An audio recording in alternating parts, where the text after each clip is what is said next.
안녕하세요. 우리 재경관리사 재무회계 11번째 시간이고요. 무형자산 할 차례입니다.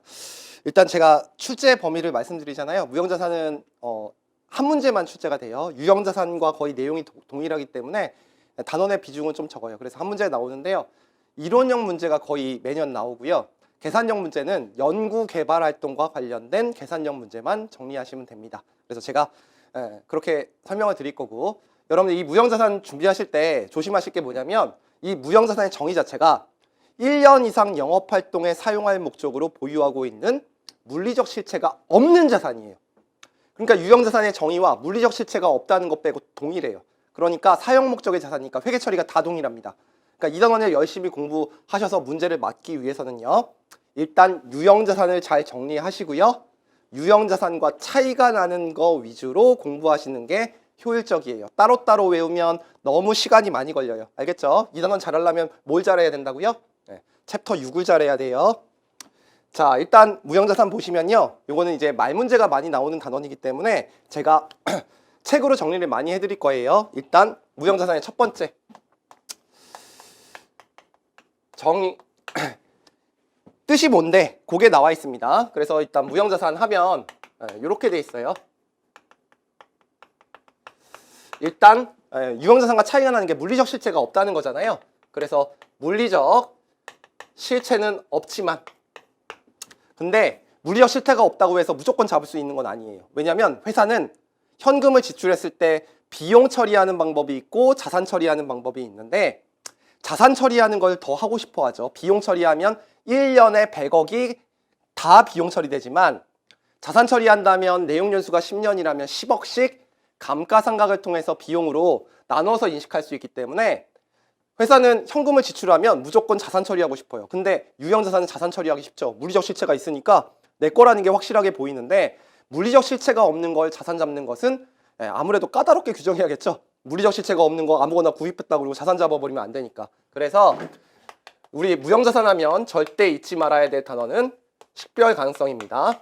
그래서 식별 가능한 자산만 잡을 수 있도록 돼 있어요. 그 다음에 비화폐성 자산을 말해요. 비화폐성 자산.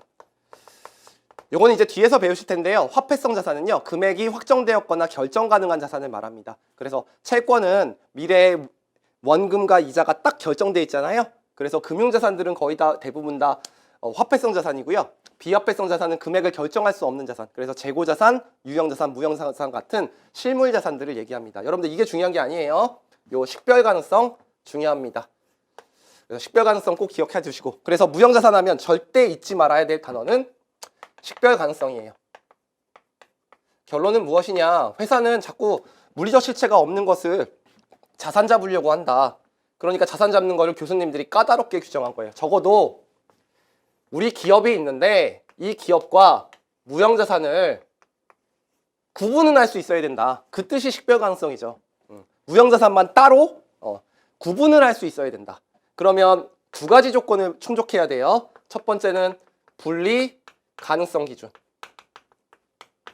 이 뜻은 뭐냐면 기업과 분리해서 뭘 할 수 있어야 돼요? 무형자산만 따로 매각할 수 있거나, 무형자산과 기업을 분리해서 임대할 수 있거나, 또는 교환을 하거나 라이센스 빌려줄 수 있으면 요거는 분리 가능성 기준을 충족하는 것으로 봅니다. 그래서 요게 가능하면 무형자산 인식할 수 있도록 돼 있고요.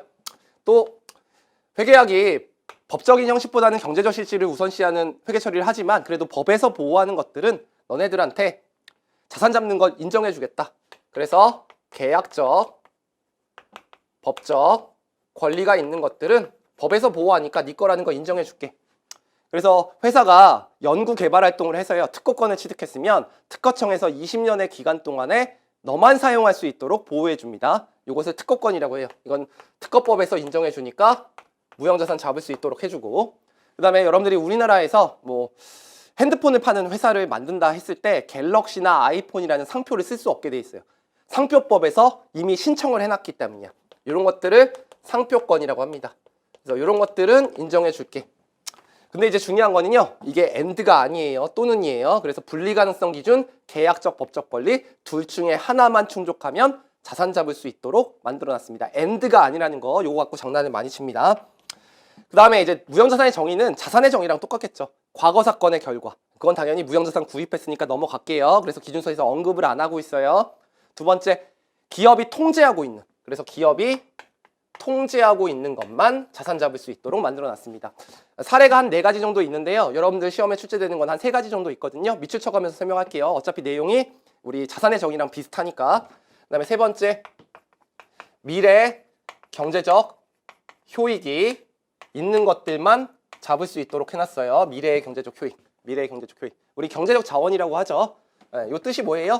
미래 현금 흐름의 유입을 증가시키거나 유출을 감소시키는 능력을 말하니까 이 무형자산 중에서 미래의 현금을 증가시키는 것들을 잡아라. 그래서 이 3가지 조건을 만족하면 자산을 잡을 수 있도록 만들어 놨습니다. 그래서 여러분들 꼭 이 식별 가능성은 기억해 하시고요. 이렇게 시험 문제가 나온 적이 있어요. 뒤에서 풀어드리겠지만 무형자산 정의에 해당하지 않는 것은 식별 가능성, 통제, 미래의 경제적 효익. 그 다음에 사업결합에서 취득한 거. 그게 답이에요. 사업결합은 합병이거든요. 합병에서 무형자산을 취득하더라도요. 식별 가능성, 통제, 미래의 경제적 효익을 다 생각해야 됩니다. 그래서 기준이 없죠. 그래서 이게 정답이었어요. 그래서 요 3가지 기억하시면 되고요. 여기까지 정리한 내용 책으로 잠깐 정리해 드릴게요. 자, 무형자산 보시면 제일 첫 번째 정의가 나와 있는데요. 첫 번째 줄에 무형자산이란 물리적 실체는 없지만 식별 가능한 비화폐성 자산을 말한다. 됐죠? 키워드 다 설명한 거예요. 네, 넘어갈게요. 그 다음에 이제 무형자산에 공시를 하실 때요. 각각의 계정 과목들이 있겠죠? 그래서 거기 뭐라고 되어 있냐면 하나, 둘, 세 번째 줄 내려가면 이러한 예에는 컴퓨터 소프트웨어, 특허권, 저작권, 영화필름, 고객 목록, 모기지 관리 용역권, 어업권, 수입 할당량, 프랜차이즈, 고객이나 공급자와의 관계, 고객 충성도, 시장 점유율, 판매권 등이 있다. 다 읽어보시면 물리적 실체가 없다는 거 아시겠죠? 근데 여러분들 시험에는 어떻게 나오냐면 다음 중 무형자산으로 인식될 수 없는 것. 이렇게 나오니까 요거는 여기는 무형자산으로 인식될 수 있는 거니까 요거는 무형자산이 되는 거고 아닌 것들을 한두 개 내는 거죠. 그러니까 이거 다 외울 수는 없어요. 우리가 짐승이 아닌 이상 이런 것들을 어떻게 다 외웁니까? 그러니까 제가 체크해 드리는 게 시험 문제 나오는 거니까 동그라미 쳐볼게요. 컴퓨터 소프트웨어. 여러분들 우리가 한글과 소프트나 MS 오피스 같은 거 쓰고 있죠? 기업 입장에서 구입해서. 그거 무형자산입니다. 그 다음에 특허권, 제가 말씀드렸죠. 특허 기술을 취득하면 특허청에 신청하면 20년 이내 기간 동안에 법적 권리를 줍니다. 법에서 인정하는 거니까 특허권 잡을 수 있어요.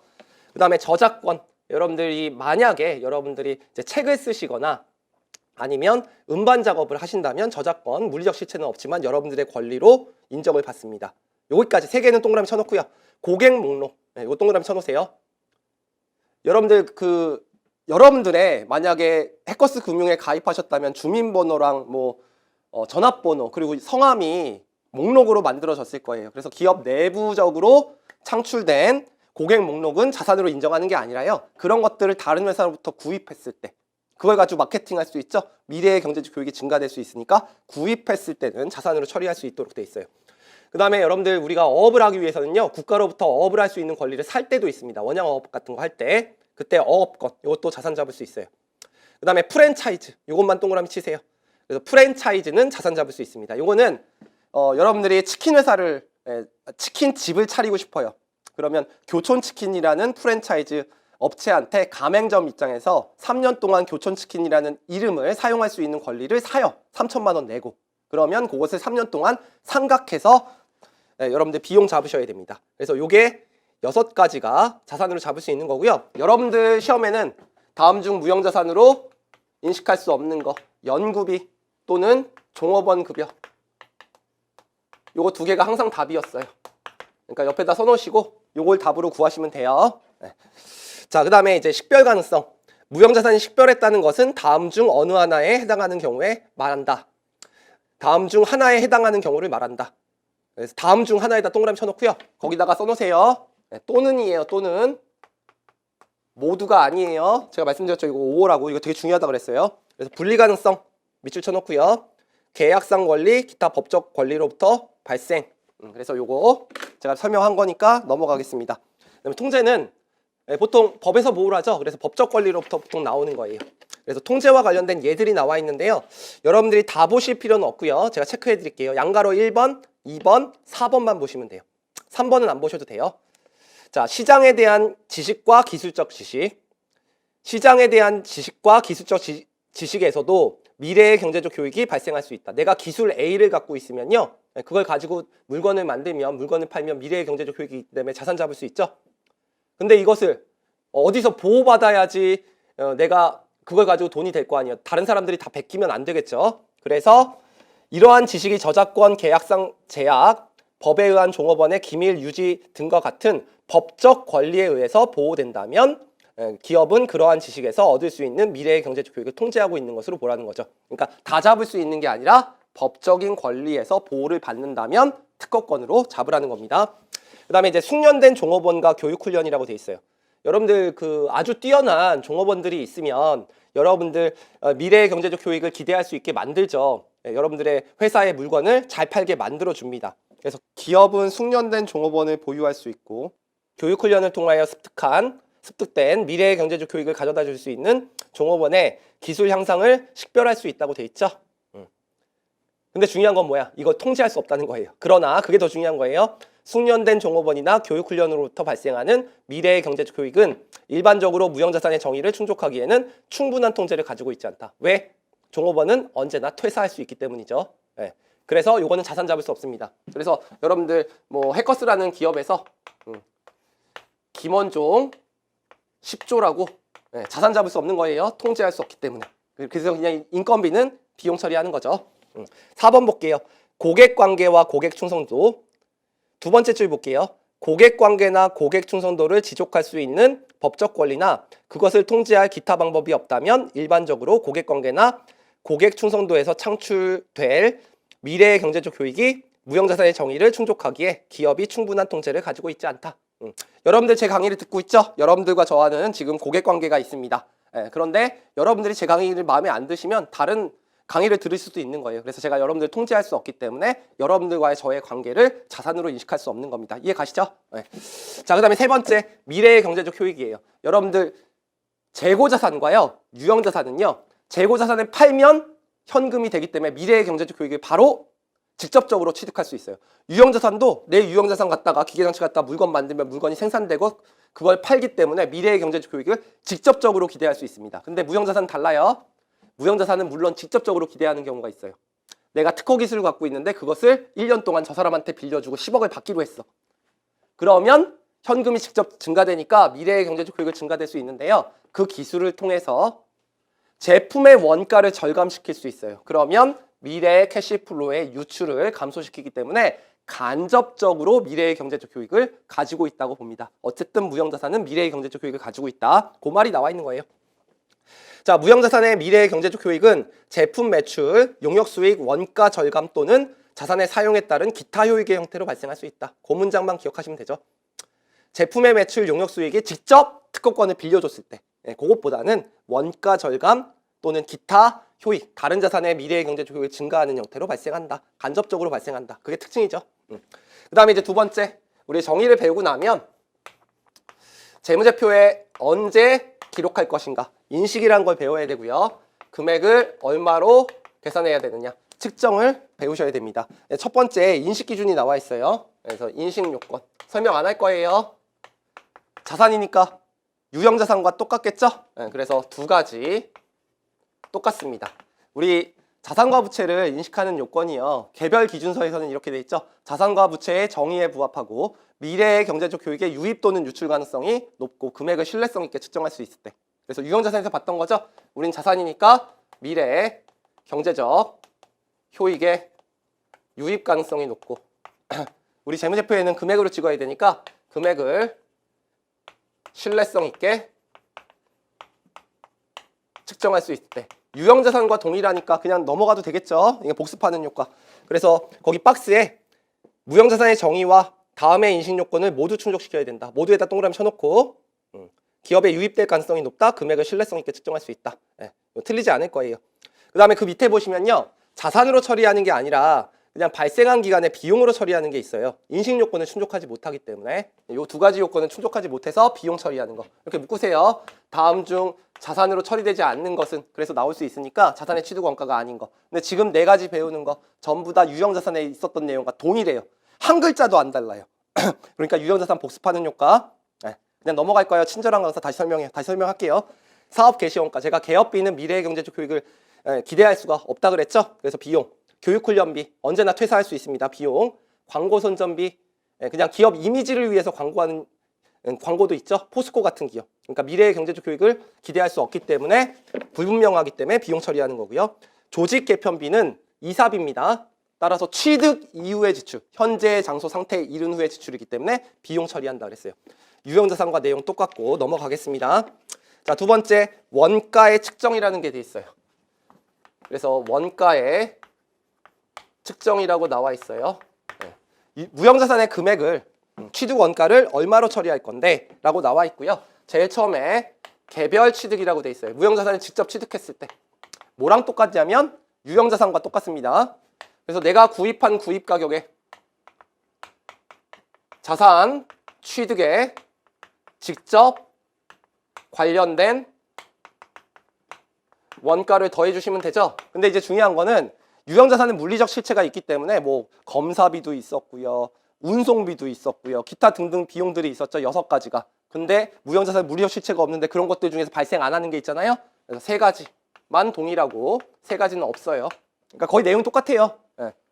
그 다음에 우리 유형자산에서는요, 자산을 완성했을 때 법에서 다시 복구하라는 의무가 있으면 그것의 현재 가치만큼 자산의 취득 원가로 처리해야 되죠. 수익 비용 대응의 원칙으로. 근데 무형자산은 물리적 실체가 없으니까 복구 원가가 발생하지 않겠죠. 제가 차이점만 공부하라고 그랬으니까 요거 2개입니다. 내용이 똑같겠네요.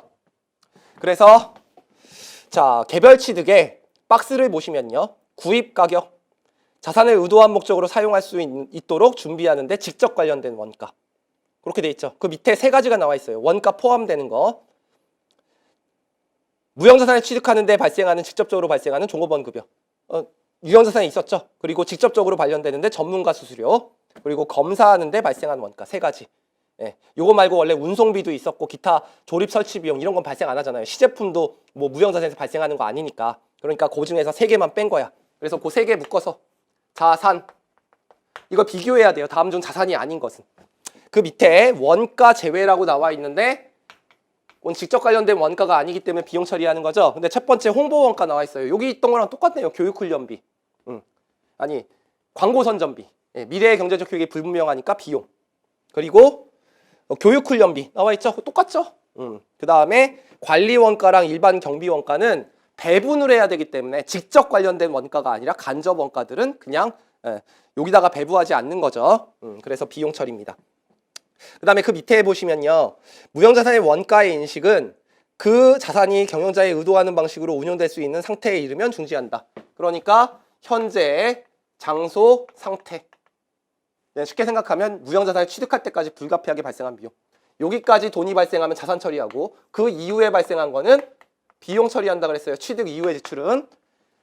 그래서 무형자산의 장부 금액에 포함하지 않는 원가들이 있죠. 다음의 원가는 무형자산의 장부 금액에 포함하지 않는다. 경영진이 의도하는 방식으로 운영될 수 있으나 아직 사용하지 않고 있는 기간에 발생한 원가, 초기에 수익에 공헌하지 않은 금액이니까 미래의 경제적 효익이 없으니까 비용 처리하는 거죠.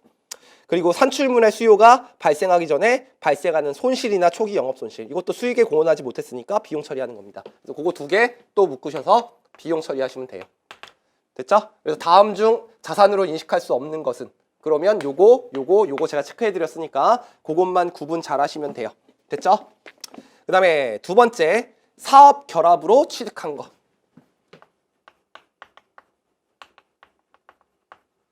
사업 결합으로 취득한 무형자산이에요. 여러분들이 이 사업 결합은요, 우리가 연결과 합병을 얘기하는데, 여러분들이 연결은 우리 시험 범위가 아니고 합병도 시험 범위가 아니에요. 고급회계 분야인데 그거 2개는 빼고 나머지 고급회계 뭐 지분법이나 이런 거는 포함되어 있어요. 환율 변동 효과, 파생상품은.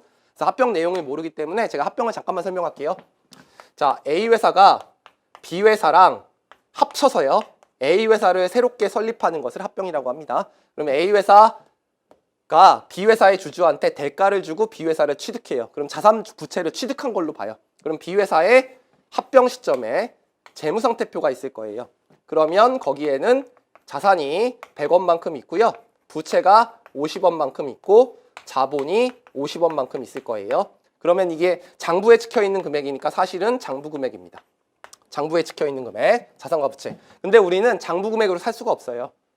옛날에 1억짜리 아파트가 있었으면, 회사에 건물이 있었으면 지금은 1조가 됐을 수도 있으니까 실제로 살 때는 실사를 합니다. 그래서 이것을 공정가치를 다시 재무제표를 만들어야 돼요. 근데 여러분들이 여기까지 공부하는 건 아니니까 이게 같다고 가정할게요.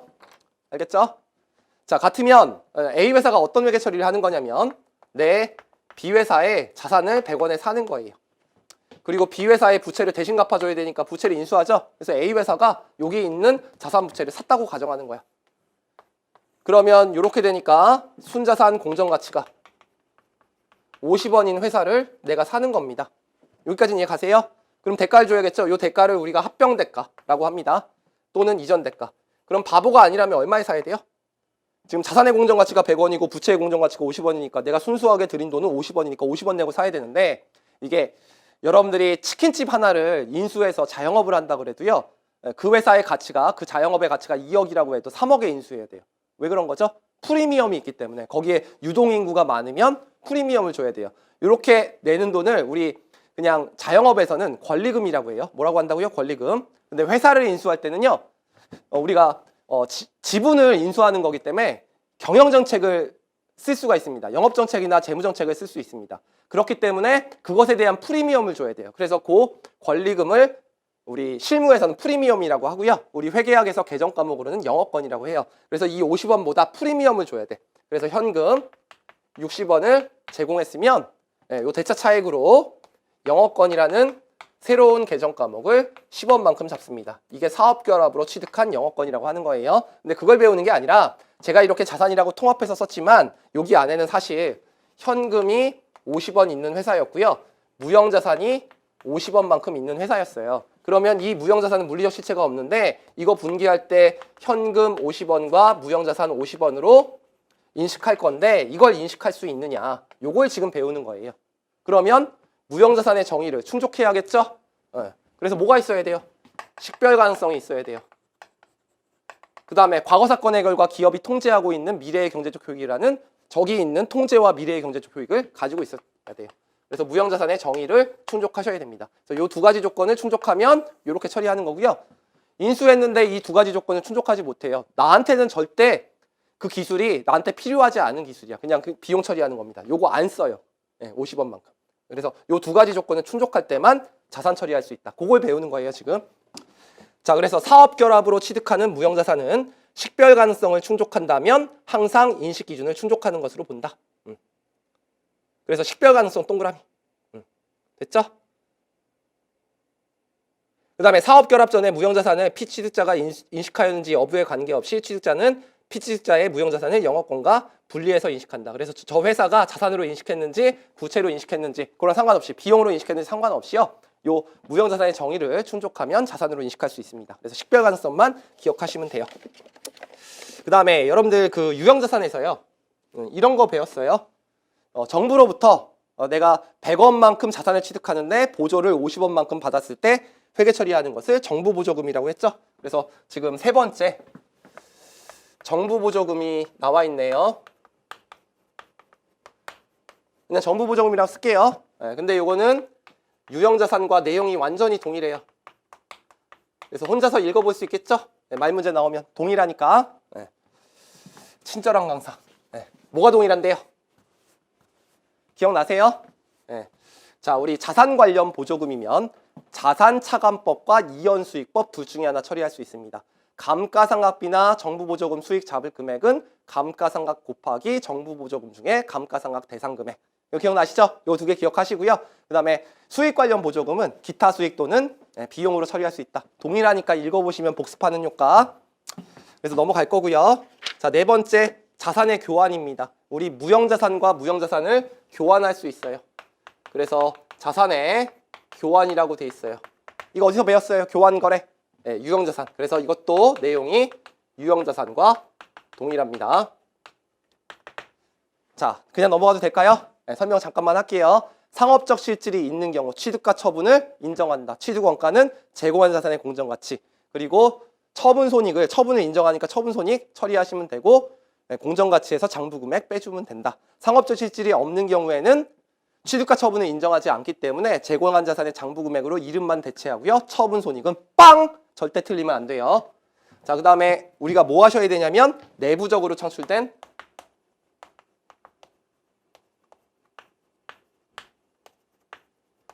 자, 무형자산이라는 게 있어요. 여러분들 이게 제일 중요한 단원이거든요. 그래서 이것만 계산 문제 나오니까요. 요거는 여러분들이 따로 좀 공부를 하셔야 돼요. 자, 밑줄을 한번 쳐보겠습니다. 별표 쳐놓고요. 요거는 말 문제도 많이 나오고 계산 문제가 나오는 단원. 자, 내부적으로 창출된 영업권은 무형자산으로 인식하지 않는다. 그래서 자기 자체적으로요. 영업권을 잡을 수는 없어요. 내부적으로 창출된 영업권은 무형자산으로 인식하지 않는다. 이거 무슨 뜻이냐면 여러분들이 알고 있는 뭐 현대차, 삼성전자 이런 기업이요. 내가 영업권을 10조라고 생각하는 거야. 그래서 영업권 10조라고 이렇게 회계 처리할 수 있느냐예요. 할 수 없다는 거죠. 반대편에 뭐 내 영업권이 10조인데 뭐 부채를 줄일 거예요. 뭐 자산을 줄일 거예요. 자본을 잡을 거예요. 잡을 게 이익밖에 없습니다. 이익 조작 가능성이 있겠죠. 그냥 제 영업권이 10조입니다. 그러면서 자산 잡을 수 있잖아요. 그래서 이익 조작 가능성이 있기 때문에 내부적으로 창출된 영업권은 인정하지 않습니다. 어떨 때만 인정하는 거예요? 합병했을 때 영업권만 인정하는 거예요. 왜냐하면 합병했을 때 영업권은 우리가 실사를 해서 공인회계사나 컨설턴트들이 정확한 금액으로 계산을 했기 때문에 인정하는 겁니다. 그래서 이거는 뭐 때문에 그런 거냐면 우리가 삼성전자와 삼성전자의 영업권을 삼성전자를 빼고 분리해서 팔 수가 없어요. 그러니까 뭐가 안 되는 거야. 분리 가능성 기준을 충족하지 못하니까 식별 가능성이 없기 때문에. 그리고 10조 제가 쓴 거죠. 저를 믿을 수 없잖아요. 금액을 신뢰성 있게 측정하지 못하기 때문에 내부적으로 창출된 영업권은 인정하지 않습니다. 그 말이 나와 있는 거예요. 내부적으로 창출된 영업권은 원가를 신뢰성 있게 측정할 수 없고 기업이 통제하고 있는 식별 가능한 자원이 아니기 때문에 자산으로 인식하지 않는다라고 돼 있고 내부 프로젝트의 연구 단계와 개발 단계라는 얘기가 나오죠. 그래서 그 얘기는 제가 칠판에 지고 설명드릴게요. 자, 이 부분은 여러분들 시험에 정말 많이 나오기 때문에 중요한 부분이에요. 그래서 이걸 뭐라고 하냐면요. 연구 개발비의 회계 처리라고 해요. 그리고 되게 중요하다. 여러분들 시험에. 자, 여러분들 연구를 영어로 리서치라고 하고요. 개발 단계를 우리가 디벨로프먼트라고 해서 여러분들 R&D라고 많이 들어봤죠? 과거에는 이 금액이 상당히 적었기 때문에요. 그렇게 실무적으로 중요한 게 아니었는데 요즘엔 기술의 시대이기 때문에요. 삼성전자의 지금 시가총액이 500조인데요. 3년 동안 180조의 연구개발비를 사용한다고 하고 있으니까 이걸 자산 처리할지 비용 처리할지에 따라서 금액이 상당히 달라질 수 있습니다. 근데 여러분들 연구와 개발 단계는요. 이걸 처음부터 끝까지 발생을 했을 때 어느 시점에 연구 단계인지 어느 시점에 개발 단계인지를 정확하게 구분하는 것은 제가 보기엔 힘들어요. 제가 실무를 했을 때는 제가 회계사 생활을 했으니까. 그런데 이제 교수님들은 기준을 만들 때 구분이 가능하다고 하는 거죠. 그러면 이제 연구 단계는 이제 어떻게 생각하시면 되냐면 교수님들이 막 논문 쓰는 거예요. 그럼 여러분들 논문 갖다가 우리가 돈을 벌 수 있습니까? 여러분들 아인슈타인은요. MC 스퀘어라는 상대성 이론을 만들었어요. 이렇게 뭔가 쓰는 거 아니에요. 상대성 이론인데 요 이론 가지고 돈을 번 건 아니죠. 그러니까 요거는 이론을 정립하는 단계예요. 따라서 미래의 경제적 교육은 기대할 수 없습니다. 그래서 교수님들은 명예를 갖고 있는 거지 돈을 많이 버는 사람은 아니잖아요. 근데 이 기술 갖다가 지금 막 우주선을 만들고 그러죠. 요 상대성 이론을 가지고. 그래서 지금 우주의 시대가 이제 곧 열린다고 해서 지금 이슈가 되고 있는데 요 개발 단계는 제품을 상업화하는 단계를 말합니다. 그래서 이렇게 여러분들 기대하시면 되고요. 우리가 문제에 다음 중 연구 단계, 개발 단계를 구분하는 게 나오니까 이걸 다 외울 수는 없단 말이에요. 그래서 제품과 관련된 용어가 나오면 개발 단계. 그 다음에 나머지들은 연구 단계라고 생각하시면 돼요. 그래서 여러분들이 제일 먼저 하실 게 활동을 구분하셔야 돼요. 그래서 키워드를 보시면요. 제가 이따 체크해 드리겠지만 탐구, 탐색, 평가, 선택, 응용이라는 말이 나오면요. 아, 이거 연구 단계다. 그렇게 생각하시면 돼요. 제품과 관련된 용어가 하나도 없어요. 근데 제품을 상업화할 때는요. 일단 제품을 만드는 여러 가지 공구가 필요합니다. 제품을 만드는 무언가, 물건들. 공구, 기구. 아, 제품과 관련된 용어라는 거 알겠죠? 됐죠? 그 다음에 제품을 찍어내는 틀이 있어요. 그것을 뭐라고 하냐면 금형 또는 주형이라고 해요. 하나는 이제 쇠로 이렇게 찍어내는 것을 금형이라고 하는 거고요. 주형은 이렇게 만들어 놓은 다음에 거기다가 녹여갖고 집어넣는 것을 주형이라고 합니다. 제품을 만들어내는 틀. 제품을 조그맣게 만든 거 모형이라고 하죠. 그 다음에 여러분들 제품 잘 안 팔릴 것 같은데 공장 먼저 지은 다음에 제품을 만약에 만들면 공장 짓는데 10조가 드는데 다 실패할 수 있잖아요. 그러니까 조그만한 제품을 미리 만들어서 소비자들한테 평가를 미리 받아보는 거예요. 그걸 시제품이라고 합니다. 이것도 제품이죠. 제품과 관련된 용어. 시제품. 근데 그래서 공장을 미리 짓는 게 아니라요. 연구소에 이렇게 생긴 조그만한 공장을 지어요. 우리 교실만 합니다. 하얀색으로 돼 있어요. 요거를 실무에서는 파일럿이라고 하고요. 다른 말로는 시험 공장이라고 합니다. 우리나라 연구소들은요. 전부 다 대전에 있어요. 대덕 테크노밸리. 거기 가보시면 이런 것들 되게 많아요. 시험 공장의 설계 제작. 그래서 여기서 관련된 비용은 개발 단계라고 생각하시면 돼요. 그래서 여러분들 연구 단계와 개발 단계. 여기서 100원 지출했고 여기서 100원 지출했고 뭐 기구에 100원, 주형에 100원, 시험 공장의 설계 제작 100원이다. 그러면 자산으로 인식할 금액 얼마인가 이런 거 물어보거든요. 그래서 이거 활동을 구분하셔야 됩니다. 됐죠? 네. 그 다음에 두 번째. 자, 우리한테 필요한 건 회계 처리예요. 자, 그래서 연구 단계에서 발생한 회계 처리는 금액을 연구비라고 회계 처리하고요. 요거는 우리 그냥 비용 처리합니다. 이유는 이론을 정립하는 단계이기 때문에 미래의 경제적 교육이 불분명한 상태이기 때문에 비용 처리합니다. 수익에 공헌하지 못했기 때문에. 됐죠? 자, 그 다음에 개발 단계라고 하면 이제 제품을 만들어서 파는 거니까 미래의 경제적 교육을 기대할 수 있죠. 그렇다고 무조건 자산 잡을 수 있는 건 아니에요. 시제품을 만들었는데 사람들이 다 싫다고 하는 거예요. 제 강의를 찍었는데 사람들이 잘 안 듣는 거예요. 그러면 돈이 안 되는 거잖아요. 그래서 어떨 때 인식 기준을 충족해야 돼요. 그래서 인식 기준을 충족하면 아, 자산성이 있구나.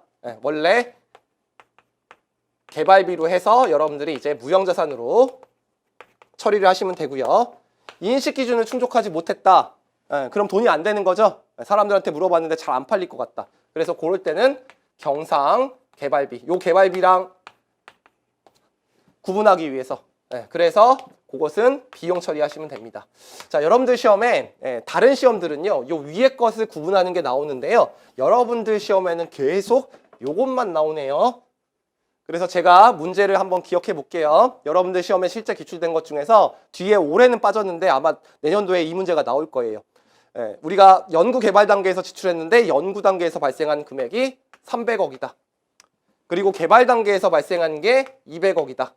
근데 인식 기준을 충족한 거. 인식 기준을 충족한 게 120억이고요.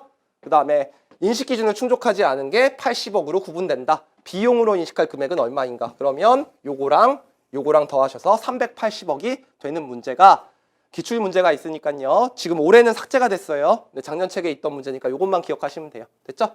이렇게 기억하시면 돼요. 자, 그 다음에 인식 기준은 제가 이렇게 말씀드렸죠. 미래의 경제적 교육의 유익 가능성이 높고 금액을 신뢰성 있게 측정할 수 있을 때. 그게 두 가지잖아요. 근데 무형자산은 연구 개발 단계는요. 물리적 실체가 없기 때문에 인식 기준을 되게 까다롭게 규정하고 있습니다. 그 두 개는 들어가 있어요. 근데 6가지예요. 근데 이거는 시험에 안 나와요. 어려운 시험에도 안 나와요. 이런 거 못 외우니까 뭐 재정을 입수할 수 있는가. 연구 개발 단계 제품을 만들려면 돈이 되게 많이 필요하잖아요. 그리고 기술적 실현 가능성이 있는가. 뭐 그런 내용들이 더 추가되는데 여러분들은 그냥 인식 기준을 충족한다, 안 한다만 구분하실 수 있으면 됩니다. 자, 그래서 여기까지 보시면요. 자, 내부 프로젝트 연구 개발 단계라고 돼 있는데 양가로 2번에 두 줄 내려가면요. 무형자산을 창출하기 위한 내부 프로젝트 연구 단계와 개발 단계로 구분할 수 없는 경우. 이게 불분명해요. 이 정도에 발생한 거. 이게 이쪽인지. 그랬을 때는 그 프로젝트에서 발생한 지출은 모두 연구 단계에서 발생한 것으로 본다. 우린 투자자를 보호하기 위해서 보수적으로 회계 처리해야 되니까 비용 처리하도록 연구 단계에서 발생한 걸로 봅니다. 연구에다가 동그라미 쳐놓고요. 요거 개발이라 그래서 틀린 말로 많이 나와요. 연구 단계와 개발 단계를 구분할 수 없는 경우에 개발 단계에서 발생한 것으로 본다. 그래서 틀린 문제로 많이 납니다. 자, 그 다음에 연구 단계 보시면요. 두 줄 내려가시면 연구 단계에서 발생한 지출은 무형자산으로 인식할 수 없고 발생한 기간에 비용으로 인식한다. 이거죠. 지금 연구비는 비용 처리한다. 미래의 경제적 교육이 불분명하기 때문에. 자, 그 다음에 개발 단계 볼게요. 그 다음에 연구 단계에 얘가 나와 있어요. 4가지. 키워드 보시면요. 탐구, 탐색, 평가, 선택, 응용. 이건 안 외우셔도 돼요. 자, 그 다음에 개발 단계 볼게요. 개발 단계에서 발생한 지출은 다음의 조건을 모두 충족하는 경우에만 무형자산을 인식하고 그 외에는 경상개발비 과목으로 발생한 기간의 비용으로 인식한다. 그 말이 나오는 거죠. 그리고 인식기준 6가지가 나와 있는데 이건 외울 필요는 없다. 미래의 경제적 효익의 유익 가능성이 높고 금액을 신뢰성 있게 측정할 수 있는 경우 그 2가지는 있고요. 나머지는 조금 까다롭게 하기 위해서 뭐 기술적 실현 가능성, 그다음에 재정의 입수 가능성, 기업의 능력, 그다음에 실현 가능성 뭐 이런 것들을 보라는 얘기들이 나와 있습니다. 중요하지 않습니다. 자, 개발 단계에 속하는 활동의 일반적인 예가 표로 나와 있죠. 거기에 공구, 기구, 금형, 주형, 모형, 시제품, 시형 공장의 설계 제작 이런 말들이 나와 있어요. 알겠죠? 그거 보시고 읽어보시면 됩니다. 자, 그 다음에 한 장 넘겨보시면요. 한편 내부적으로 창출된 브랜드, 고객 목록, 이와 유사한 항목의 지출은 무형자산으로 인식하지 않는다. 그래서 삼성전자의 브랜드를 가지고요. 또 브랜드 10조 이렇게 쓸 수가 없어요. 삼성전자라는 기업과 분리해서 매각이 안 되기 때문이에요. 뭐가 없기 때문에? 식별 가능성이 없기 때문에 또 금액을 신뢰성 있게 측정하지 못하기 때문에 아까 내부적으로 창출된 영업권과 똑같죠. 자, 그런 다음에 여러분들한테 문제가 하나 나와 있네요. 그 문제를 풀어드리겠습니다.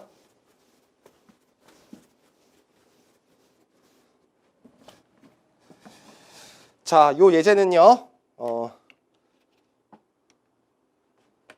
다음 중 3일의 프로젝트 개발 활동과 관련된 지출인데요. 내부적으로 창출된 무형자산과 관련된 것인데 회계 처리 한번 해봐라 이런 말이에요. 자, 20만 원은 연구 단계에서 발생한 지출이다. 우리 미래의 경제적 효익이 불분명하기 때문에 이것은 비용 처리한다 그랬습니다. 연구비. 자, 그 다음에 개발 단계에서 100만 원이 지출됐는데요. 인식 기준을 충족한대요. 그럼 개발비 무형자산으로 인식하는 거죠. 개발비 100만 원, 현금 100만 원. 중요한 거는 요거 자산이에요. 무형자산. 그 다음에 개발 단계에서 발생한 것으로 자산의 인식 요건을 충족하지 못하면 개발비와 구별하기 위해서 경사개발비 비용 처리하시고요. 그게 50, 현금 50으로 처리하시면 되고, 그 다음에 프로젝트 개발과 관련해서 내부 개발 소프트웨어로 자산의 인식 요건을 만족한다 그랬죠? 네, 그러면 이것도 자산의 인식 요건을 충족했으니까 개발비 40, 자, 현금 40. 그래서 요거는 자산 처리하시면 됩니다. 여러분들한테는 기출문제 뒤에 숫자만 바꿔서요. 다음 주 비용으로 인식할 금액은. 네, 그러면 요것과 요것을 더한 금액 70만 원을 인식하시면 돼요. 됐죠? 네. 자, 요게 예제였고요.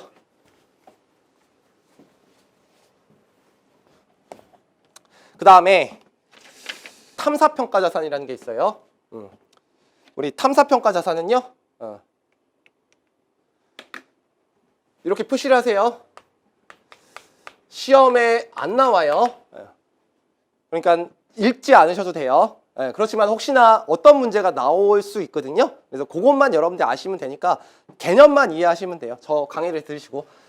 탐사평가 자산은 다른 회계사 세무사 시험에도요. 지엽적인 기준설에서 나오지 않는 거예요. 그래서 좀 삭제했으면 좋겠는데, 자, 요 탐사평가 자산 이런 거예요. 우리나라 이렇게 있으면 원유 같은 게 바다에서 날 수도 있잖아요. 그래서 원유가 여기서 난다고 생각이 드는 거예요. 그래서 그런 정보를 입수해 가지고요. 탐사를 시작한 거예요. 그럼 탐사를 시작하면 여기다가 이렇게 탐사선을 보냅니다. 배를 만들어요. 그래서 대우조선의 해안 같은 데서 탐사선을 만들면 여기서 여러 가지 돈들이 들겠죠. 이 돈을 자산 처리할지 비용 처리할지 생각해 보는 거예요.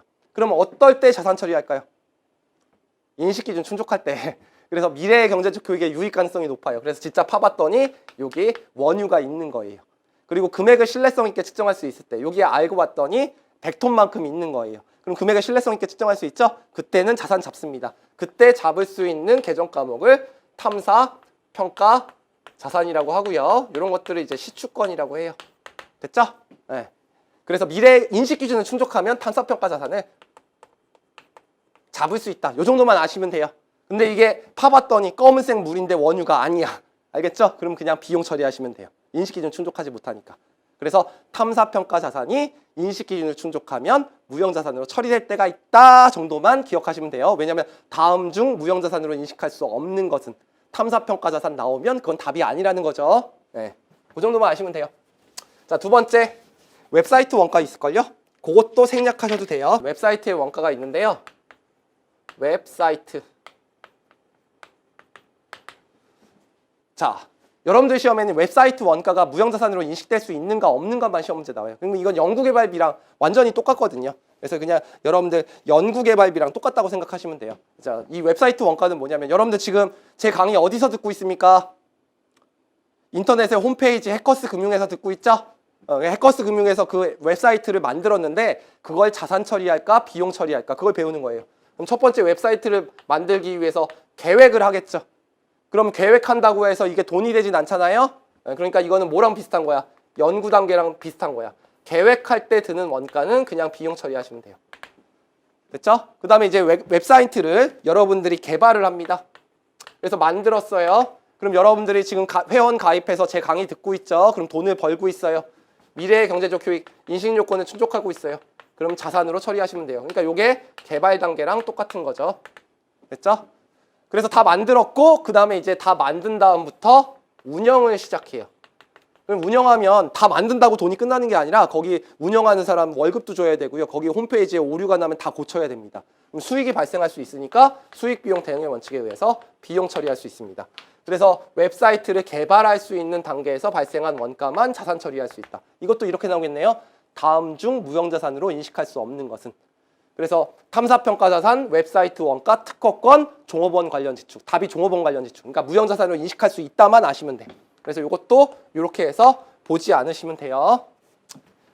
그래서 뒤에서 문제 풀어보겠지만 탐사평가자산과 웹사이트 원가는 인식 기준을 충족하면 자산으로 처리되는 경우가 있다. 그 정도만 이해하시고요.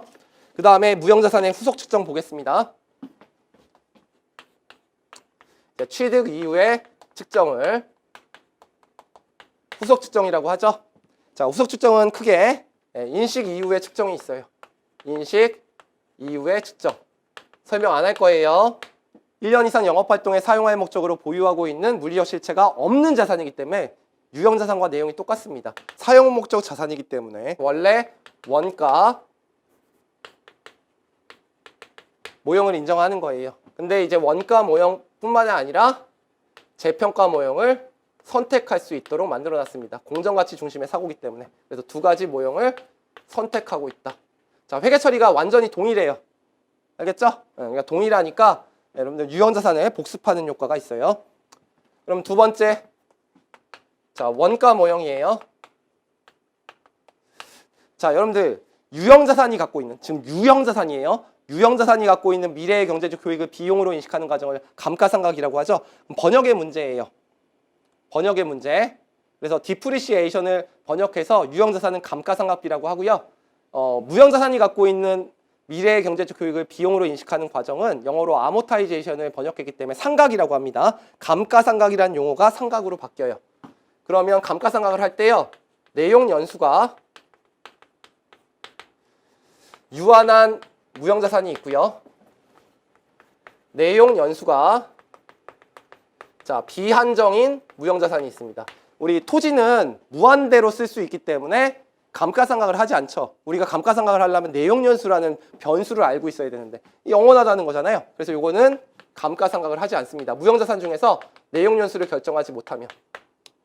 근데 자산은 언젠가 비용 처리해야 된다 그랬죠. 감가상각을 못하면 손상을 통해서 비용 처리해야 되니까 회수 가능을 한번 계산해 봐야 돼요. 그걸 손상검사라고 했죠.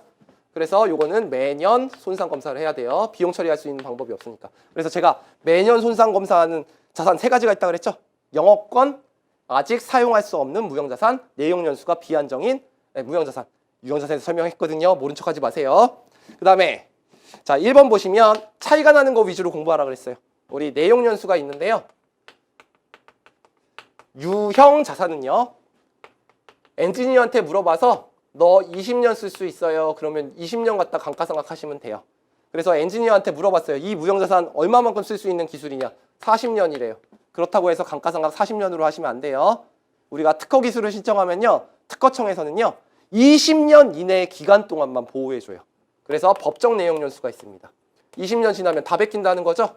그래서 둘 중에 짧은 기간으로 감가상각 하셔야 됩니다. 이게 유형자산과 다른 점이죠. 그래서 이게 20년이면 감가상각 20년으로 해야 돼요. 요것과 관련된 문제도 기출된 적이 있어요. 둘 다 주고 요게 10년이고 5년인데 상각비 얼마인가. 그 다음에 잔존가치예요. 자, 내용연수 종료 시점에 그 자산을 매각하면 수취할 금액이죠. 물리적 실체가 없는데 팔 수 있겠어요? 그러니까 원칙은 0입니다. 근데 사실 예외가 있어요. 여러분들 시험에 나온 적이 없는데 예외가 두 가지가 있어요. 무형자산을 취득할 때부터 어떤 사람한테 1억에 팔기로 이미 계약한 거야. 3년 후에. 그럼 잔존가치가 있는 거죠. 그런 경우. 그리고 무형자산의 활성 시장이 존재하는 경우. 무형자산을 시장에서 막 팔고 있는 시장이 존재하는 경우. 근데 우리나라는 두 가지 경우가 다 없어요. 그래서 그냥 0으로 봐요. 네, 근데 뭐 영국 같은 데는 택시 면허권을 막 사고 판대요. 시장에서. 그런 경우에는 잔존가치가 있을 수 있다. 이것도 차이가 나죠. 유형자산은 고철값이라도 받잖아요. 네, 원칙이 0이다. 그 다음에 상각하는 방법인데요. 자, 우리 유형자산의 감가상각 방법은 합리적인 평가 방법을 쓰는 거죠. 그래서 여러분들은 정액법, 정률법, 생산량 비례법만 배웠습니다. 원래 이중체감법과 연수학계법이라는 게 있어요. 네, 근데 이걸 신뢰성 있게 추정하지 못하면 정액법을 꼭 쓰라는 말이 있어요. 자산의 소비 행태를 추정을 못한다면 무형자산은 꼭 정액법 쓰라는 게 있어요. 근데 유형자산은 없죠. 그냥 매년 말 합리적으로 그 감가상각 방법을 다시 추정해라. 그 말만 있고 얘는 꼭 정액법을 쓰라는 말이 있습니다. 이게 또 차이가 나네요. 기준서 문구로. 그 다음에 우리 이런 내용연수 잔존가치 상각 방법들은요. 매년 재검토해야 됩니다. 됐죠? 네.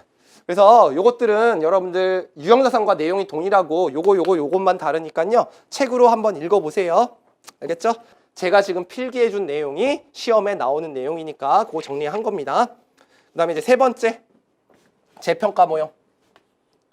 둘 중에 하나 선택할 수 있다 그랬죠? 재평가 모형. 설명 안 할 거예요. 뭐랑 동일할 거다? 자, 유형자산과 동일하다. 그리고 책을 읽어보시면 170페이지에 나와 있는 내용들은요. 유형자산 복습하는 효과예요. 됐죠? 3번과 4번. 넘어가도 되죠? 알았어요. 친절한 강사. 그래서 재평가 모형 어떻게 한다?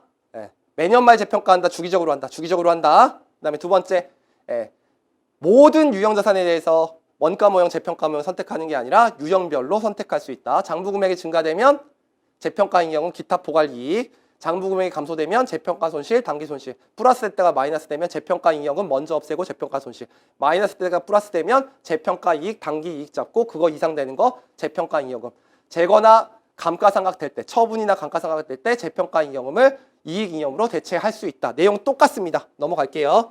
그 다음에 네 번째, 손상이에요. 자산은 언젠가 비용 처리해야 되기 때문에 원가 모형일 때 상각을 하신 다음에 손상을 잡아야 되는데요. 이것도 내용이 유형자산과 완전히 동일해요. 됐죠? 넘어가도 되죠? 네. 또 까먹으셨어요? 네, 설명할게요. 우리 상각을 한 다음에 이제 손상차손을 잡을 때 큰 거에서 작은 거 빼면 돼요. 장부 금액에서 회수 가능을 빼서 손상차손 잡으시면 됩니다. 순공정가치와 사용가치 둘 중에 큰 금액. 손상차손 환입은 회수 가능에서 장부 금액 빼시면 됩니다. 주의하실 거 한도가 있어요. 손상되지 않았을 경우에 장부 금액을 한도로 한다. 그래서 문제 풀이 방법이 똑같아요. 됐죠? 넘어가도 되죠? 근데 여러분들 여기서 기억하실 게 자산은 언젠가 비용 처리해야 되기 때문에 매년 손상 검사하는 자산이 있어요. 그래서 요 세 가지는 제가 외워놓으라고 그랬죠? 이거 외울 때 어떻게 외워놓으라고 그랬어요? 상각하지 않는 자산은 비용 처리할 방법이 없기 때문에 매년 손상 검사해야 된다. 상각을 못하려면 내용연수가 영원히 쓸 수 있는 거. 영업권은 내용연수가 비한정이죠. 기업이 망할 때까지 갖고 있는 거니까. 그리고 내용연수가 비한정인 무형자산. 내용연수가 비한정이면 상각을 못한다 그랬어요. 비용 처리 못하니까 손상을 통해서라도 비용 처리해라. 그리고 아직 사용할 수 없는 무형자산. 사용 가능할 때부터 감가상각하니까요. 그전에는 손상을 통해서 비용 처리하는 거죠. 그래서 이 세 가지는 좀 기억해 두시면 문제 푸는데 좋죠. 다 설명한 거예요. 그래서 보시면 매년 손상 검사하는 거에 내용연수가 비한정인 무형자산, 아직 사용할 수 없는 무형자산, 사업결합을 취득한 영업권. 요거 제외하고는 유형자산과 완전히 동일합니다. 그 다음에 재거 나오죠. 다섯 번째, 제거는 처분이라고 그랬어요. 재무제표에서 무형자산을 삭제하는 절차. 그러니까 회계 처리는 처분입니다. 내용은 유형자산과 완전히 동일해요. 설명 안 해도 되죠? 뭐만 기억하시면 돼요? 선상각 후처분. 꼭 감가상각을 한 다음에 무형자산 상각을 한 다음에 처분 분계를 하시면 됩니다. 내용 동일하니까 넘어갈게요.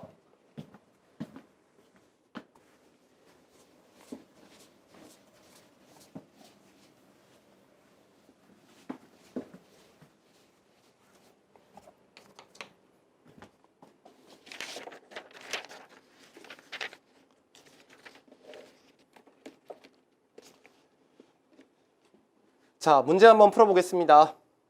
다음 중 재무상태표에 무형자산으로 보고하기 어려운 항목은, 그래서 제가 어업권, 물리적 실체가 없죠. 저작권, 프랜차이즈, 무형자산으로 인식할 수 있다고 돼 있고, 연구 단계에서 발생한 지출은 연구비, 비용입니다. 따라서 이게 틀린 거죠. 정답은 1번. 자, 3일은 신제품 프로젝트와 관련해서 단기 중 90억 원을 지출했고요. 동지출 20억은 새로운 지식을 얻고자 하는 활동, 탐구, 탐색, 평가, 선택, 응용. 그러니까 요거는 연구비, 연구활동이에요. 20. 그리고 70억은 사용 전에 시제품, 제품과 관련된 용어가 나왔어요. 그러니까 요거는 개발 단계 70. 근데 어떻게 회계 처리해야 되느냐? 20억은 기간 비용으로 처리하고, 이건 맞아요. 그 다음에 70억은 인식 기준을 충족하면 자산, 그렇지 않으면 비용이죠. 정확하게 말해야 되니까 무형자산의 인식 기준을 충족하지 못한 것은 발생 시점의 비용, 인식 기준을 충족한 것은 자산. 1번이 맞네요. 정답은 1번이네요. 다른 거 읽어볼 필요도 없어요. 정답은 1번. 자, 3번 볼게요. 3일이 X1년 중 신제품 A의 연구 및 개발비와 관련된 내용인데요. 비용으로 인식할 금액이네요. 자산이 아니야, 비용이에요. 그러면 연구 단계에서 발생한 지출 20, 비용. 그 다음에 개발 단계에서 발생한 지출로 자산 인식 요건을 만족시키지 못함. 150이네요. 요거 비용, 두 개 비용이고요. 그 다음에 개발 단계에서 발생한 지출로 자산의 인식 요건을 충족한다. 그러면 요거는 자산이네요. 개발비, 자산. 그리고 프로젝트 개발과 내부 소프트웨어로 자산의 인식 요건을 충족한다. 80이에요. 잘 읽어봐야 돼요. 뭐라고 되어 있냐면 신제품 A와 관련해서 계상된 무형자산은 X1년 7월 1일부터 사용이 가능하고 내용연수가 5년이고 정액법으로 감가상각한다. 그래서 요거는 이제 연구비와 개발 단계로 비용 처리해서 170만 원이라는 게 답이 있어요. 그래서 딱 쓰는 순간 여러분들 눈물을 흘려야 되죠. 왜냐하면 상각을 해줘야 되니까. 우리가 상각을 해주면 요 130만 원이 있는데 잔존 가치는 우리 무형자산은 0이라고 가정하죠. 그 다음에 정액법이니까 5분의 1이고요. 7월 1일부터니까 월할 상각해야 되죠. 12분의 6. 그래서 요 금액을 계산하면 금액이 130만 원, 13만 원이네요. 그래서 무형자산 상각비 13만 원이 있으니까 우리가 상각비 13만 원까지 더해줘서 비용 처리하셔야 돼. 그래서 요 상각비 놓치면 틀리는 문제입니다. 아시겠죠? 그래서 제일 어려운 문제예요, 이 문제가. 그래서 183만 원이 답입니다. 3번. 네. 자, 그 다음에 무형자산에 대한 설명 중 올바르지 않는 것은, 무형자산은 미래 경제적 교육에 유익 가능성이 높고 금액을 신뢰성 있게 측정할 수 있는 경우에 하나요? 인식할 수 있다. 인식 요건 그대로 나온 거니까 맞는 말. 무형자산에는 산업재산권, 맞죠 이거? 요걸 뭐라고 하는 거예요? 특허권, 상표권. 라이센스, 빌려준 거, 이것도 됩니다. 프랜차이즈, 저작권, 컴퓨터 소프트웨어, 개발비, 임차 권리금, 광업권. 다 물리적 실체가 없어요. 영업권. 여기까지는 다 맞거든요. 하나 갖다 장난쳤어요. 아까 제가 종업원 기호 나왔죠. 훈련을 통해 습득된 종업원의 기술. 종업원은 통제할 수 없기 때문에 무형자산을 인식할 수 없습니다. 요것 때문에 틀렸네요. 정답 2번이에요. 정답 2번. 그리고 무형자산은 영업활동에 사용할 목적으로. 여기까지가 그 말이죠. 기업이 보유하고 있는 물리적 형태가 없고 식별 가능한 자산. 네, 맞는 말이네요. 비화폐성 자산을 말한다. 그 다음에 내용연수 종료 시점에 제3자가 구입을 약정한 무형자산의 경우에는 잔존가치 0으로 보지 않는다. 그래서 원래 0이 원칙이고 예외 두 가지가 있죠. 첫 번째가 뭐라고 그랬어요? 요거. 내용연수 종료 시점에 다른 사람이 사기로 한 경우. 그 다음에 시장이 존재하는 경우, 활성 시장이 존재하는 경우. 그 두 가지만 예외적으로 0으로 보지 않습니다. 정답은 2번이에요. 자, 5번 볼게요. 다음 중 관련된 원가 발생이 재무상태표상 무형자산으로 인식되기 위해 갖추어야 될 요건으로 올바르지 않은 것은 뭐예요? 식별 가능성, 통제, 미래의 경제적 효익. 식별 가능성, 통제, 미래의 경제적 효익, 사업 결합으로 취득한 거. 이게 답이라고 아예 알려줬죠. 제가 강의하면서. 3번 넘어갈게요. 강의하면서 알려준 문제니까. 자, 다음 중 무형자산의 후속 측정에 관한 설명으로 가장 올바르지 않는 것은 내용 연수가 비한정인 무형자산은 상각을 하지 않는 자산이다. 매년 손상검사. 맞죠? 이런 거 몇 개 있었어요. 내용 연수가 비한정인 무형자산, 아직 사용할 수 없는 무형자산, 영업권. 맞는 말. 그 다음에 순공정가치와 사용가치 중 작은 금액으로 회수 가능액을 정한다. 틀렸죠? 큰 금액이에요. 맥스. 이건 유형자산에서 배운 거죠? 이거 틀렸네. 그 다음에 무형자산의 경제적 효익이 소비되는 행태를 신뢰성 있게 결정할 수 없는 경우에는 정액법 쓴다. 아예 딱 기준이 명시되어 있다 그랬죠? 유형자산과 차이점. 잔존가치 상각기간 상각방법은 매 보고기간 말에 재검토 설명했어요. 정답은 2번입니다. 자, 7번 할 차례죠. 자, 옳지 않은 것은 웹사이트 원가 중요하지 않은데 웹사이트는 무형자산의 인식 기준을 충족하고 개발 단계에서 발생한 지출이 무형자산으로 인식되기 위해서 갖춰야 될 요건을 모두 충족할 경우에만 무형자산으로 인식한다 그랬죠. 아까 설명했죠. 네. 우리가 계획 단계에서 발생한 것은 연구 단계랑 똑같이 보기 때문에 비용. 개발 단계에서 발생한 지출은 인식 기준 충족하면 자산, 그렇지 않으면 비용. 그래서 맞는 말. 무형자산이 미래의 경제적 효익은 재화나 매출의 용역 수익, 원가 절감 또는 그 자산의 사용에 따른 기타 효익의 형태로 발생한다. 직접 발생할 수도 있고요. 라이센스 빌려주면 다른 자산의 원가 절감을 하거나 다른 형태로 발생할 수 있다. 간접적으로. 제 특징 설명했으니까 미래의 경제적 효익에 있던 문장 그대로 출제됐습니다. 고정고객, 시장 점유율, 고객 관계, 고객 충성도 등은 무형자산의 정의를 충족함으로 무형자산으로 기록한다. 여러분들 고객과의 관계 여러분과 저와 있는데 식별 가능성이 없죠? 네. 그래서 식별 가능성이 없으므로 요거는 자산으로 처리할 수 없습니다. 그리고 또 뭐를 못하는 거예요? 통제를 하지 못하죠. 이게 결정적이죠. 네. 자, 그 다음에 사업결합으로 취득한 무형자산은 식별 가능한 경우에 항상 인식 기준을 충족하는 것으로 보며 원가는 취득일에 공정가치로 한다. 이거 맞는 말이죠. 제가 아까 합병이 됐을 때는 무형자산으로 인식할지 말지 뭘로 통해서 식별 가능하면 잡는다는 거죠. 그리고 우리는 시장에서 샀다고 생각하기 때문에 공정가치로 기록하셔야 됩니다. 정답은 3번. 자, 그 다음에 8번이네요. 자, X1년 연구 및 개발활동과 관련된 지출인데요. 연구활동과 관련된 비용은 10만 원이고 개발활동과 관련된 건 15만 원인데 개발활동에 소요된 3만 원 중 4월 1일부터 9월 30일까지 지출된 게 3만 원. 10월 1일 때 지출한 게 있네요. 10월 1일에 지출한 12만 원만 무형자산의 인식 기준을 충족하고 동일부터 사용 가능하게 되었다라고 돼 있죠. 그러니까 지금 자료를 정리하면 연구비 비용 처리할 게 10만 원. 그리고 인식 기준 충족하지 못한 거. 왜냐면 10월 1일 전에 발생한 거. 3만 원이죠. 경상개발비 3만 원. 그러면 우리가 개발비 자산으로 처리할 수 있는 게 12만 원이네요. 그래서 이거를 알고 있는 상태. 그 상태에서 뭘 물어봤냐? 개발비는 취득 후 5년간 정액법으로 상각하는데 X1년 12월 31일 재무상태표에 보고될 무형자산 금액과 포괄손익계산서의 상각비는 얼마인가? 그럼 이게 언제 취득한지를 봐야 되죠. 10월 1일. 그렇죠? 그럼 10월 1일 날 취득했고 이때부터 사용 가능하게 됐으니까 요걸 상각해주면 되죠. 그러면 12만 원. 일반적으로 잔존가치 0이고요. 그 다음에 우리 내용연수는 그 밑에 있나요? 5년 정액법이죠. 그래서 5분의 1이고 3개월이니까 12분의 3이네요. 그렇죠? 그러면 이거 얼마 나와요? 6,000원이 상각비입니다. 그러면 무형자산 상각 누계액이 6,000원이니까 6,000원 빼준 것만큼 11만 4천원이 개발비, 자산의 장부금액, 그리고 상각비는 6,000원. 그래서 상각비 6,000원, 6,000원, 11만 4천원.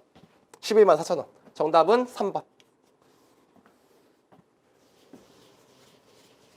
9번 한번 볼게요. 자, 제조업을 영위하는 3일은 특허권 취득과 직접적으로 관련해서 2천만 원 취득하였다. 이거는 자산 처리할 수 있죠. 그래서 향후 10년간 경제적 효익을 얻을 수 있을 것이라고 판단하고 있고요. 법적으로 배타적 권리를 보장받는 기간은 5년이다. 제가 그랬죠. 경제적 내용 연수, 법적 내용 연수 둘 중에 짧은 기간. 문제 요게 10년이고 요게 5년이니까 요걸 알고 있느냐 하는 문제죠. 상각을 5로 해야 됩니다. 그래서 2천만 원이 있고요. 이거 뭐 미래에 팔 건 아니까 0일 거고 5분의 1을 하셔야 돼요. 근데 취득일을 잘 봐야 돼요. 10월 1일부터 사용 가능하다 그랬으니까 10, 11, 12. 3개월 해줘야 된다. 됐죠? 네, 그럼 요거 100만 원 나오네요. 상각비. 상각비 얼마냐고 물어본 거니까. 그래서 100만 원. 됐죠? 10번 한번 볼게요. 자, 내부적으로 창출된 무형자산의 인식과 관련된 설명을 가장 올바르지 않은 것은 이라고 되어 있어요. 내부적으로 창출된 영업권은 일정 요건을 충족하는 경우에 무형자산으로 인식한다. 아니죠? 네. 삼성전자가 영업권 10조, 이익 10조 잡을 수 없다 그랬죠? 식별 가능하지 않기 때문에 금액을 신뢰성 있게 측정하지 못하기 때문에. 정답은 1번이고요. 내부 프로젝트에 발생한 원가 중 연구 단계에서 발생한 원가는 항상 발생한 기간 중 비용으로 인식한다. 연구비 비용 맞고요. 개발 단계는 연구 단계보다 훨씬 더 진전되어 있는 상태이므로 무형자산의 식별이 가능하다. 맞는 말이죠. 그래서 이제 자산으로 처리하는 경우도 있는 거예요. 생산 전 또는 사용 전에 시제품과 모형, 제품과 관련된 용어예요. 개발 단계에 해당한다. 맞죠? 제품과 관련된 용어, 공구기구, 금형, 주형, 모형, 그 다음에 시제품, 시험 공장의 설계 제작. 정답은 1번. 11번 볼게요. 무형자산의 상각에 대한 설명으로 가장 올바르지 않은 것은 내용연수가 유한한 무형자산은 내용연수 동안 상각을 하고. 맞는 말이죠. 내용연수가 비한정인 무형자산은 상각을 하지 않는다. 이거 설명했어요. 맞는 말. 상각 방법은 자산의 경제적 효익이 소비되는 형태를 반영해야 되는데 신뢰성 있지 결정하지 못하는 경우에 정액법. 맞는 말. 내용연수가 비한정인 무형자산은 상각을 하지 않고. 여기까지 맞는 말이네요. 손상 징후에 관계없이 최소 매년 손상 검사를 수행하여 손상 차손을 인식한다고 돼 있네요. 맞죠? 우리 매년 손상 검사하는 게 내용연수가 비한정인 무형자산, 아직 사용할 수 없는 무형자산, 영업권. 이것도 맞는 말. 4번. 무형자산의 잔존가치 상각기간, 상각방법을 적어도 매 회계연도 말에 검토하여. 여기까지 맞는데 검토 결과 잔존가치 상각기간, 상각방법을 변경하는 경우. 그래서 이거 변경하는 거 회계추정의 변경으로 봅니다. 여기까지 맞아요. 근데 여러분들이 아직 안 배웠는데 회계추정의 변경은요. 금액이 수정된 거기 때문에 과거의 재무제표를 수정하지 않고요. 앞으로 처리합니다. 소급 적용이 아니라 전진 적용이에요. 자, 혹시나 학교에서 회계 원리 같은 거 안 들으신 분들은 걱정하지 마세요. 우리 회계 변경 오류 수정 문제 푼 다음에 이거 다시 배우면 이 문제 풀 수 있으니까 뒤에서 다 배웁니다. 자, 12번 볼게요. 한국채택 국제회계 기준 하에서 종료하는 무형자산의 상가액으로 인식될 금액을 올바르게 짝지은 것은. 그래서 뭘 물어봤냐? 기억과 니은 물어봤네요. 기억은 40만 원인데요. 경제적 내용연수가 비한정이에요. 상각 안 한다 그랬죠? 빵이에요. 근데 경영진이 내용연수에 제한 없이 사용할 것으로 예상하고 있는데 내용연수를 보다 명확하게 하기 위해서 20년의 기간 동안에 정액법으로 상각하기로 하였다. 잘못한 거죠. 비한정인 것으로 판단했으면 0이에요. 그러니까 이 20년이 잘못 추정된 거예요.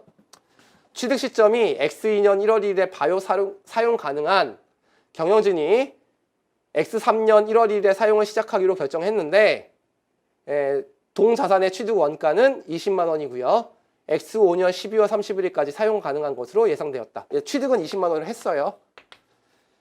그리고 신뢰성 있게 자산의 미래의 경제적 효익을 소비되는 형태를 신뢰성 있게 결정할 수 없으면 정액법을 쓰는 거죠. 그러니까 곱하기 마이너스 0 하시고 잔존가치 0으로 보니까 4분의 1만큼 하시면 요 금액이 5만 원이 나오는데요. 요게 이제 0이라고 저한테 질문하시는 분들이 좀 있는데 우리가 유형자산과 무형자산이 감가상각을 하는 시점은요. 사용 가능한 시점이에요. 취득 시점이 아니에요. 왜냐하면 돈을 이때부터 벌기 때문에 수익이 발생한 기간에 감가상각비를 대응시켜서 인식하기 위해서죠. 사용 가능한 시점인데 회사가 사용을 한 10년 뒤에 했어. 그렇다고 해서 이때부터 감가상각하는 게 아닙니다. 사용 가능한 시점부터 감가상각하는 거. 이건 회사가 잘못한 거니까. 그래서 여기 사용이 가능한데 X3년도에 사용을 시작하기 때문에 X3년부터 감가상각하니까 X2년은 빵이다. 그게 아니에요. 사용 가능한 시점부터 감가상각을 하는 겁니다. 그래서 사용할 때가 아니라 사용 가능한 시점이에요. 그래서 0하고 5만 원이죠. 그래서 0하고 5만 원. 자, 여러분들 이제 무형자산 끝났고요. 다음 시간에 투자부동산에서 뵙겠습니다. 수고하셨습니다.